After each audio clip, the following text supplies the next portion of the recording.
The letter trembled in my hands, its edges worn from weeks of being unfolded, and read again.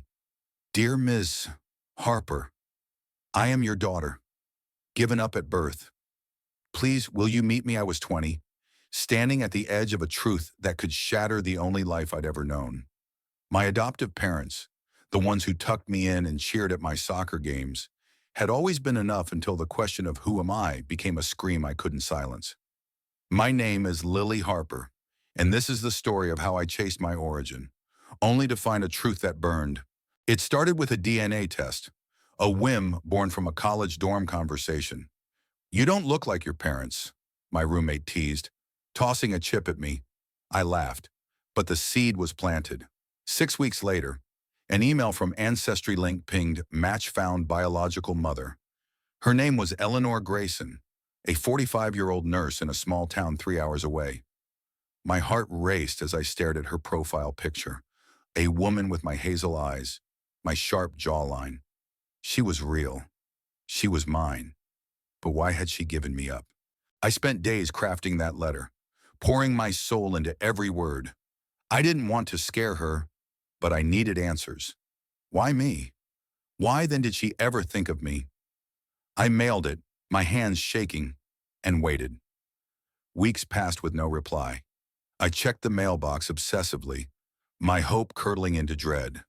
Then, one rainy afternoon, a response arrived. Her handwriting was neat, clinical. Lily, I'm sorry.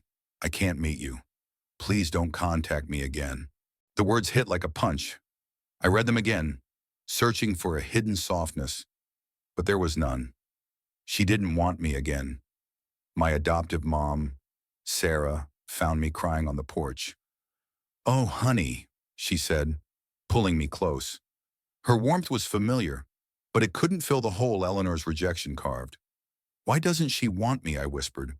Sarah had no answers, only love, and for a moment, I hated how much I needed it. But I wasn't done. I couldn't be.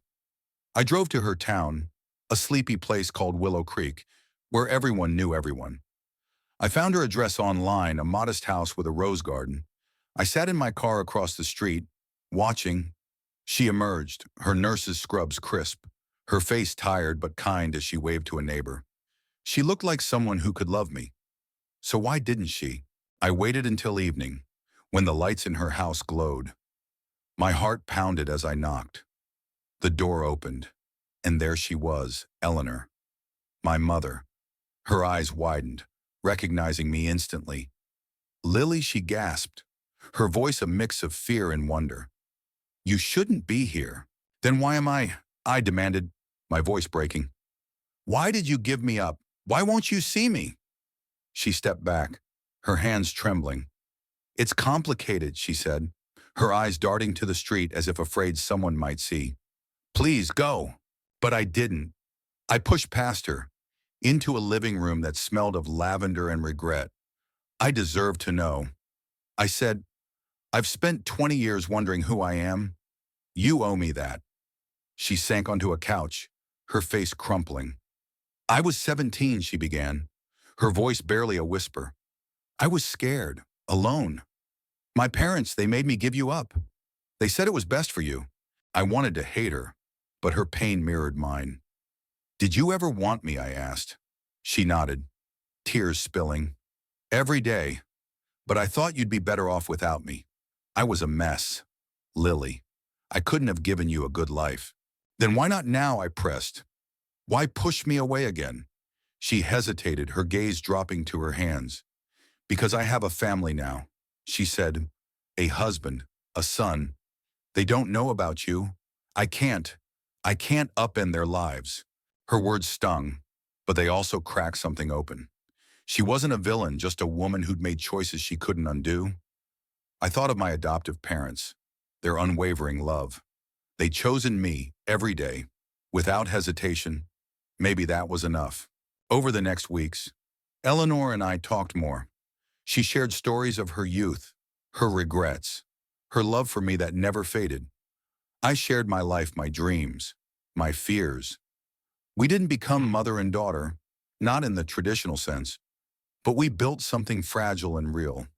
She met my adoptive parents, and though it was awkward, there was a quiet respect. Thank you for raising her, Eleanor told them, her voice thick. Sarah hugged her, and I saw what family could be, not perfect, but honest. In the end, I learned that blood doesn't define love.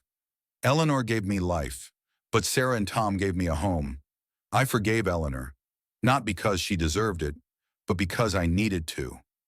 I still carry her letter, a reminder that truth is messy, but it's worth chasing.